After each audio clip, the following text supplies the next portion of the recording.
Sanggar Cerita mempersembahkan Sabda Pandita Ratu.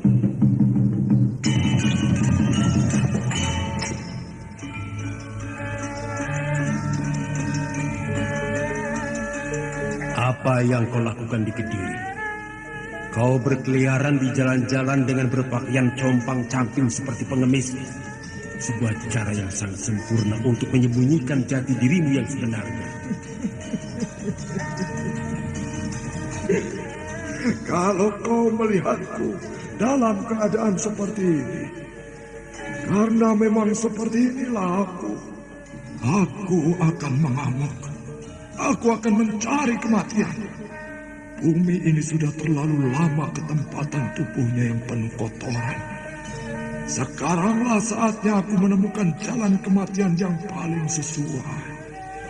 Aku Kumbakarna. Akulah Kumbakarna.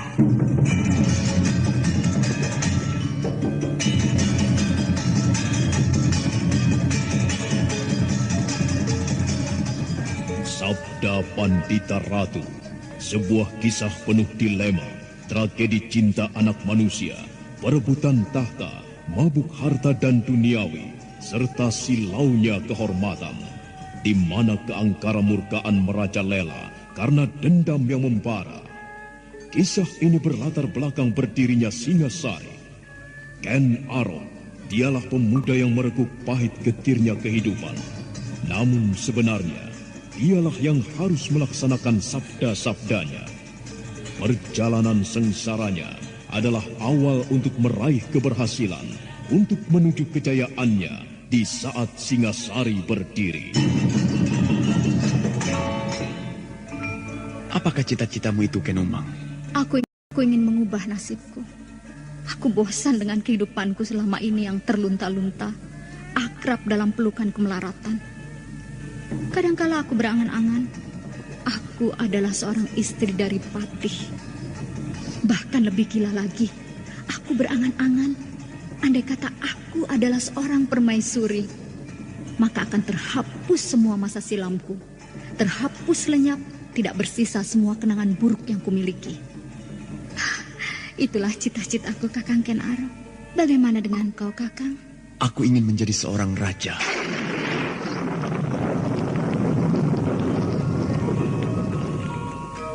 Sabda Pandita Ratu. Naskah ditulis oleh Pondra Swasti Langit, diolah oleh Agung Bahrodi, didukung oleh artis-artis terkemuka Ferry Fadli, Eli Ermawati, M. Abud, Ivone Rose, dan lain-lain. Teknik dan montase Ibing Arifin, dengan sutradara Dian Pertiwi. Sabda Pandita Ratu. Kali ini dalam episode ke-15 dengan judul Singasari.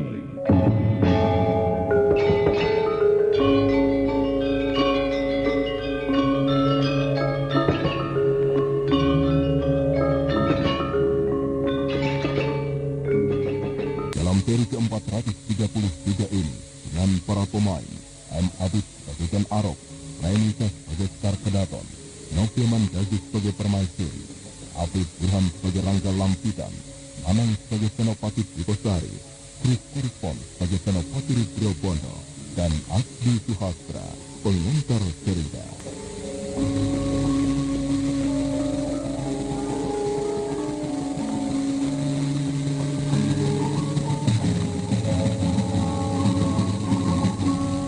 Perang telah berakhir. Namun justru menimbulkan sebuah kegelisahan kepada Rudro Bondo yang cemas terhadap Ken Arok yang akan melakukan sesuatu yang tidak terduga terhadap mereka. Tetapi Rangga Lampitan menenangkan Senopati Rudro Bondo dengan berpendapat bahwa Ken Arok tidak mungkin melakukan hal itu karena Rangga Lampitan menguasai pasukan Ganter. Jika Ken Arok berbuat sesuatu terhadap Rangga Lampitan, maka akan terjadi lagi banjir darah. Pembicaraan itu terhenti ketika seseorang melangkah mendekat. Kau, Dipusari, ada apa? Ken Arok ingin membicarakan sesuatu. Di mana Ken Arok sekarang berada? Di pendopo istana. Apakah hanya aku seorang yang diperlukan? Ken Arok tidak mengatakan demikian.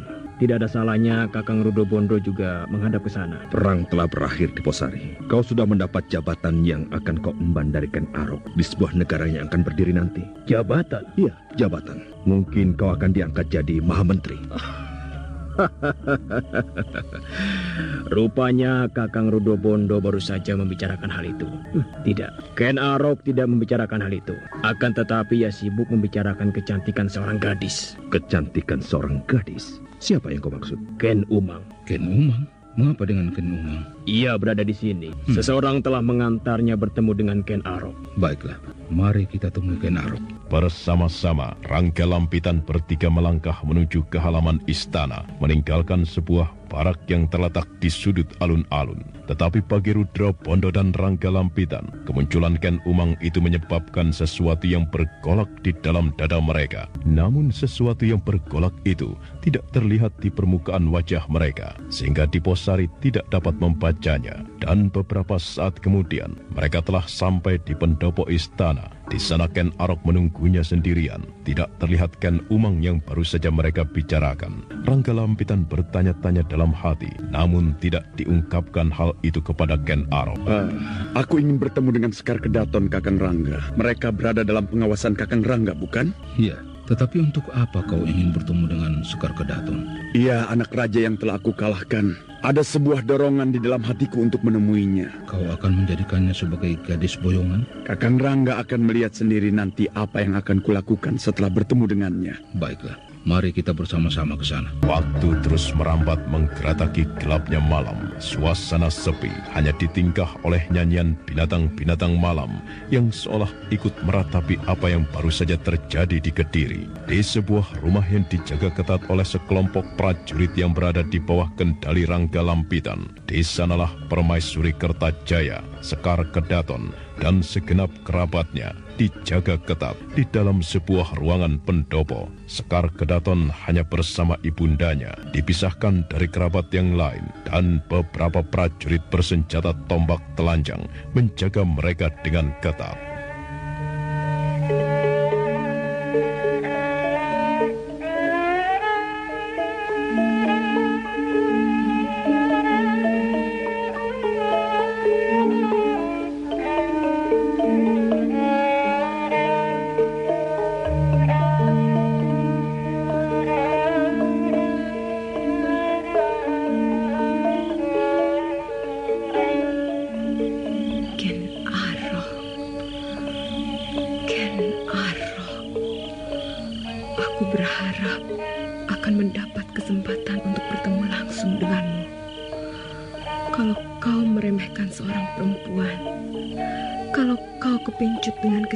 Sekar Kedaton yang terkenal di sudut-sudut Kediri. Saat itulah aku akan membalas sakit hati Ayahanda Kertajaya. Kau akan terkapar mati. Tunggulah Ken Arok. Manakala kau lengah, akan kutenggelamkan cundrik ini ke dalam perutmu. Ibunda Permaisuri. Ibunda Permaisuri. Kasihan Ibunda. Apa yang terjadi di Kediri terlampau berat untuk disangganya. Bagaimana dengan nasib Ayahanda Prabu? Tidak ada yang tahu. Para prajurit itu mengatakan tidak tahu atau sengaja tidak mau mengatakan. Mungkinkah Ayahanda Prabu telah dibunuh oleh Ken Arok? Ken Arok, aku berharap akan dapat bertemu denganmu. Dan cundriku ini akan kubenamkan ke dadamu. Sesakti macam apapun kau Ken Arok, kau tidak akan mampu menguasai keris pendek pemberian eyangku ini. Sekar Kedaton. Ibunda, sudahkah kau mendengar kabar? Bagaimana dengan nasib ayahandamu? Belum, Ibunda. Ananda belum mendengar kabar tentang Ayahanda Prabu. Para prajurit itu tidak ada yang bersedia menceritakan bagaimana nasib Ayahanda Prabu. Aku ingin menyusul ayahmu. Ibunda, Ayahanda Prabu belum tentu sudah mangkat. Kabar Ayahanda Prabu belum jelas nasibnya. Ibunda harus tegar menghadapi keadaan ini. Dan pembicaraan itu kemudian terhenti ketika di halaman nampak beberapa orang berjalan datang. Para prajurit yang menjaga rumah itu nampak menyongsong kedatangan mereka. Dan tidak berapa lama kemudian, Ken Arok yang diiringi oleh Rangga Lampitan bersama Rudra Bondo dan Diposari telah memasuki ruangan itu. Dada Sekar Kedaton berdesir melihat Ken Arok. Wibawa pemuda itu yang sangat luar biasa menyebabkan dia menundukkan kepala. Tuan Putri Permaisuri, hamba menghadap. Rangga Lampitan. Hamba Tuan Putri. Hamba Rangga Lampitan. Rangga Lampitan, apapun yang kemudian akan kau lakukan kepadaku, aku tidak peduli. Akan tetapi, jangan kau siksa hati dan perasaanku. Katakan, bagaimana dengan keadaan Baginda Kertajaya? Apakah kau telah membunuhnya, Rangga Lampitan? Biarlah aku yang akan menjawabnya, Kakang Rangga Lampitan. Mohon ampun, Tuan Putri. Izinkanlah hamba yang akan memberikan penjelasan mengenai nasib Baginda Kertajaya. Siapakah engkau, anak muda? Hambalah yang bernama Ken Arok. Hamba Aku Tumapel yang memimpin penyerangan ke Kediri. Bukan saja Permaisuri Kediri yang terkejut mendengar jawaban pemuda yang berada di hadapannya itu, tetapi juga Sekar Kedaton tersentak hatinya, dan di luar sadarnya ada desir yang menggerayangi kulitnya, membangunkan bulu kuduknya, dan menggerataki permukaan hatinya. Permaisuri memandang pemuda yang berada di hadapannya itu dengan seksama. Aku Tumapel yang menggegerkan itu ternyata masih muda, sungguh di luar dugaan. Kau yang bernama Ken Arok? Hamba Tuan Putri, hamba yang bernama Ken Arok. Dan kau pimpinan pemberontak itu? Hamba yang memimpin pasukan untuk menyerang Kediri. Karena merindukan lahirnya sebuah tatanan baru. Tatanan yang selama ini berlaku sudah tidak sesuai lagi. Hamba tidak keberatan jika Tuan Putri mengatakan hamba adalah pimpinan pemberontak. Kau yang telah berhasil memenangkan peperangan yang terjadi, Ken Arok. Kau yang sekarang menentukan nasib Kediri sekarang. Kau pula yang menentukan mati dan hidup suamiku, Baginda Kertajaya. Baginda masih hidup, Tuanku Permaisuri. Karena ada hal yang harus dikerjakan oleh Baginda esok pagi di alun-alun.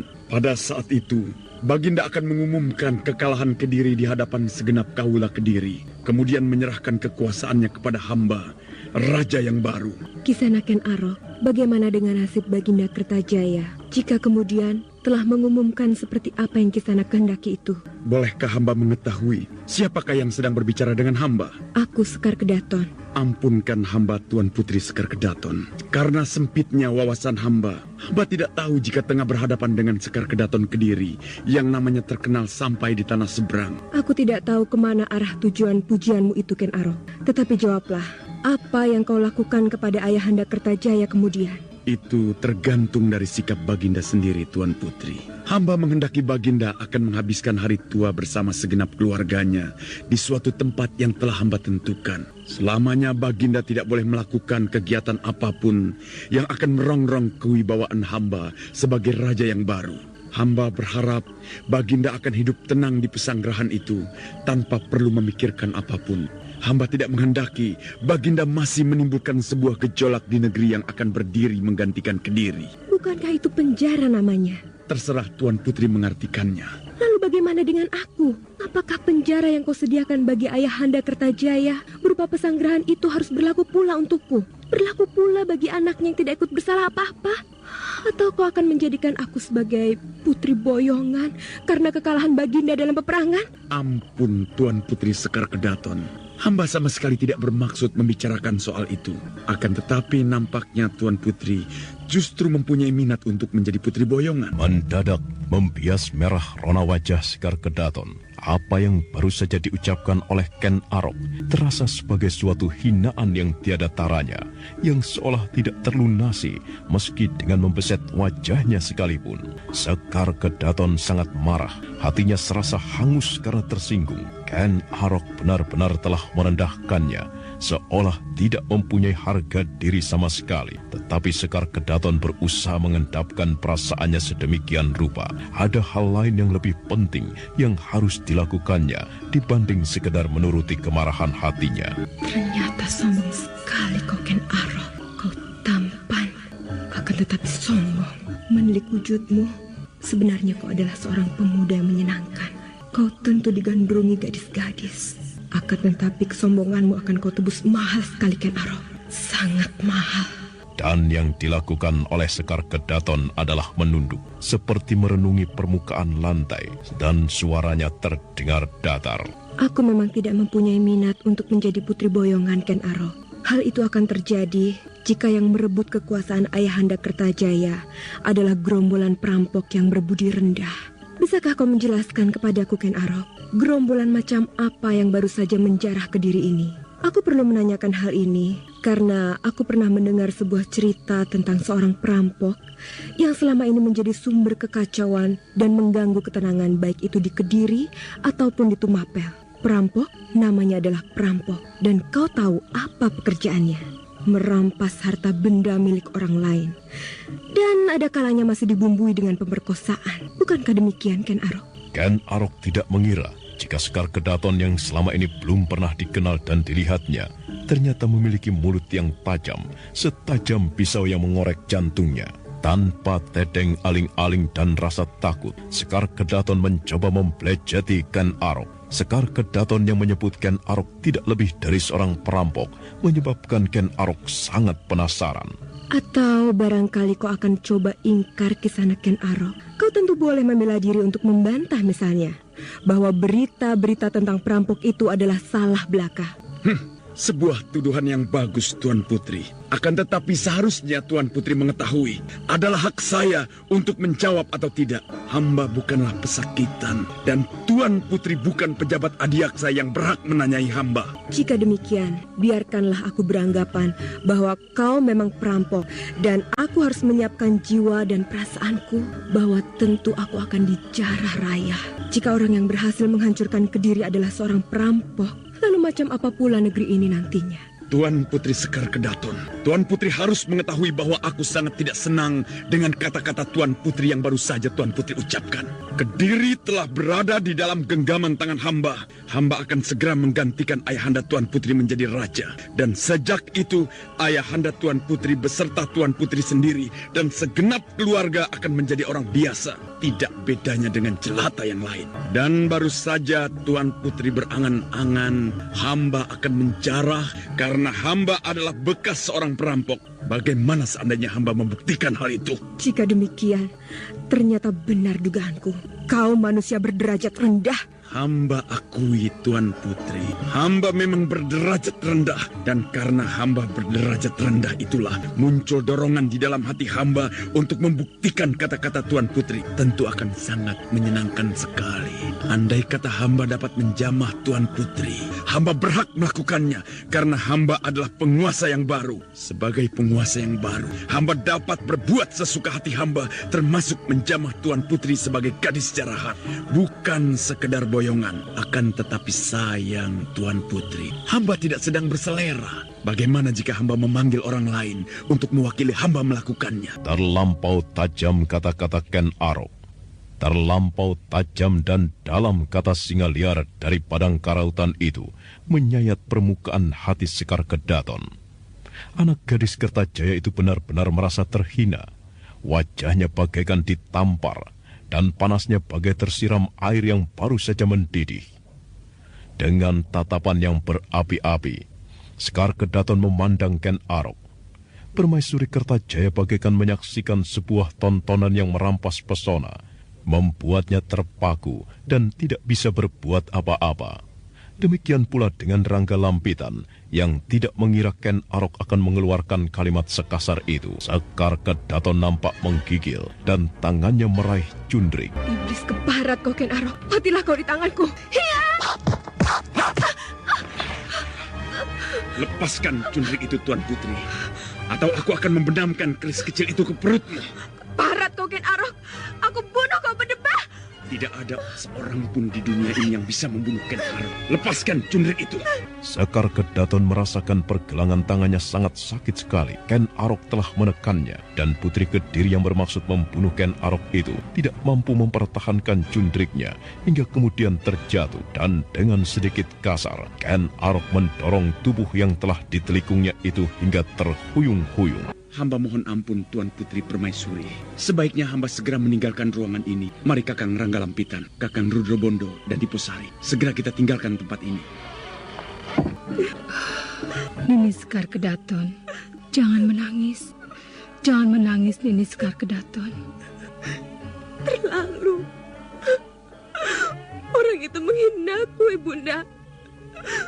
Orang itu telah menghina hamba. Sudahlah Sekar Kedaton, sudahlah. Sadarilah bahwa ayahanda telah kehilangan kekuasaannya. Orang itu yang memiliki kekuasaan sekarang. Bersabarlah Nini. Hamba telah dihinanya Ibunda. Sesak dada hamba. Hamba tak bisa menerima perlakuannya Ibunda. Kita harus pasrah Nini. Kita harus menerima kenyataan ini dengan tangan terbuka. Ini sudah menjadi suratan takdir kita. Terlampau sulit bagi Sekar Kedaton untuk melupakan hinaan yang diterimanya dari Ken Arok. Gadis anak raja itu menangis terseduh-seduh di dalam pelukan ibundanya. Kegagalannya membunuh Ken Arok dengan menggunakan Cundriknya menyebabkan Sekar Kedaton merasa sangat menyesal dan gemas. Apa yang baru saja kau lakukan benar-benar keterlaluan, Ken Arok. Apakah Kakang Ranggalampitan merasakan demikian? Bukan karena Sekar Kedaton adalah anak raja, yang tidak ada seorang pun sebelumnya yang berani berperilaku kasar kepadanya. Akan tetapi kepada gadis yang lain sekalipun, yang kau lakukan itu keterlaluan. Justru karena dia seorang anak raja yang biasa diperlakukan dengan baik. Segala sesuatu serba dilayani dan tidak ada seorang pun yang berani berbuat kasar. Maka ia perlu mengalami peristiwa itu. Ia tidak boleh mengira kecantikan yang dimilikinya akan sangat berharga di mata Ken Arok. Sudahlah Kakang Ranggalampitan. Jangan pikirkan soal itu. Sebaiknya Kakang beristirahat dan tidak memikirkan apapun. Aku pun juga akan mencoba untuk tidur setelah berhari-hari tidak merasakannya. Tidur yang menyenangkan, Ken Arok. Apanya yang menyenangkan? Aku mendengar Ken Umang telah menyusul kemari. Bukan karena Ken Umang. Aku memang ingin tidur, Kakang Ranggalampitan. Aku tidak pernah membayangkan sebelumnya, Kakang Ken Arok, bahwa aku akan kembali ke istana ini. Seperti mimpi rasanya. Dan bagaimana rasa hatimu, Ken Umang? Tentu saja aku merasa sangat senang, Kakang. Bukankah setelah peperangan ini usai, Kakang akan menjadi seorang raja? Ya. Aku akan menjadi seorang raja, bukan sekedar seorang aku di sebuah pakuan yang kecil seperti Tumapel. Dan bagaimana dengan diriku, Kakang? Apakah yang kau inginkan, Ken Umang? Tentu saja aku berharap Kakang Ken Arok akan memenuhi janji untuk memperistri aku. Dan kelak anakku akan melanjutkan menjadi raja di Kediri ini. Bukankah demikian, Kakang? Yang lainnya? Masa kecilku, aku banyak mengalami hal-hal yang tidak menyenangkan, Kakang. Aku pernah mendapatkan perlakuan yang buruk, serta memendam dendam bagai api di dalam sekam. Aku berharap dengan kekuasaan yang aku punyai, aku akan mampu membalas semuanya itu. Ken Arok menghela napas panjang. Tiba-tiba saja ingatannya tertuju kepada Ken Dedes yang sebelum peperangan terjadi telah mengirimkan sebuah kabar bahwa Ken Dedes telah melahirkan dan Ken Arok telah memberi nama bayi itu Anusapati dan sekaligus telah mengangkatnya sebagai seorang pangeran pati. Waktu terus bergerak menghantarkan malam menuju pusatnya dan kemudian terus bergerak mendekati saat fajar pagi. Suasana masih tintrim dan sepi, tetapi berita mengenai penyerahan kekuasaan Kertajaya kepada Ken Arok sebagai raja yang baru di alun-alun telah menyebar dan menjadi pembicaraan. Orang-orang di pasar menyebarkan berita itu dengan ketok tular. Maka ketika matahari memanjat tinggi, alun-alun semakin banyak didatangi orang. Para prajurit Tumapel dan Ganter dengan sikap yang ramah dan ngayomi mengatur orang-orang yang akan menyaksikan peristiwa penting itu.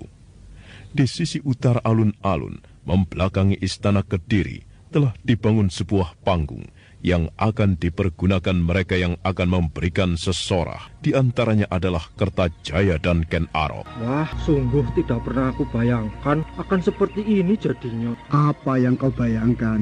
Nah ya, Kediri akan secepat ini runtuh. Dulu aku membayangkan tidak akan ada kekuatan dari negeri manapun yang mampu meruntuhkan kekuatan Kediri. Akan tetapi ya, sungguh tidak terduga pasukan Ganter dan Tumapel menggilas bagaikan banjir bandang. Sebagian adalah kesalahan dari Baginda sendiri. Kesalahan apa maksudmu? Seandainya Baginda tidak tergelincir oleh sikapnya itu, mungkin tidak akan terjadi peristiwa seperti ini. Jika saja pasukan Kediri yang ada semuanya tidak terkecuali setia kepada Kediri, maka tidak mudah bagi Tumapel dan Ganter untuk menggilas Kediri. Sikap Baginda sendirilah yang mengakibatkan para prajurit banyak yang menyeberang ke pihak lawan. Kau ingat peristiwa di malam bulan purnama itu? Ketika Kediri menyerang Ganter, dalam peperangan itu Kediri mestinya menang. Akan tetapi karena sedemikian banyaknya pasukan yang menyeberang ke pihak lawan, maka kalahlah Kediri. Itulah sebabnya. Ya, jadi kekalahan yang terjadi ini menurut pendapatku bukan karena sedemikian besar dan kuatnya pasukan Tumapel dan Ganter, tetapi sikap prajurit Kediri sendiri yang sudah terbelah tidak keruan. Wah, iya ya. Kalau begitu aku punya pendapat. Hal yang sebaiknya kau lakukan loh. Apa? Ya, sebaiknya kau pergi ke Tarub di sana itu dan kau memberikan sesorah tentang hal yang baru saja kau ceritakan tadi.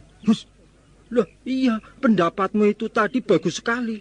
Sebaiknya agar orang lain mengetahui kau berpidato di panggung sana. Ayo. Dan apa, piye?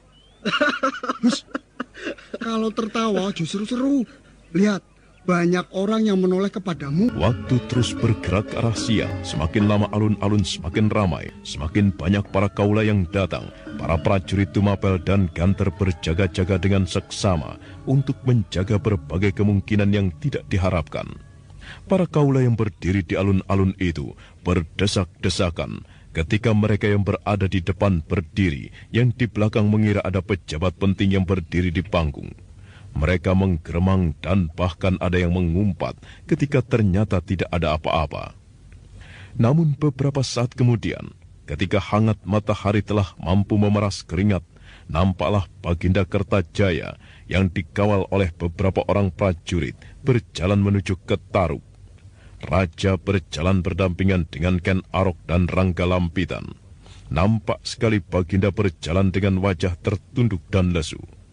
Suasana hening, tidak ada seorang pun yang berani berucap. Tetapi di dalam hati masing-masing tentu menggemuruh.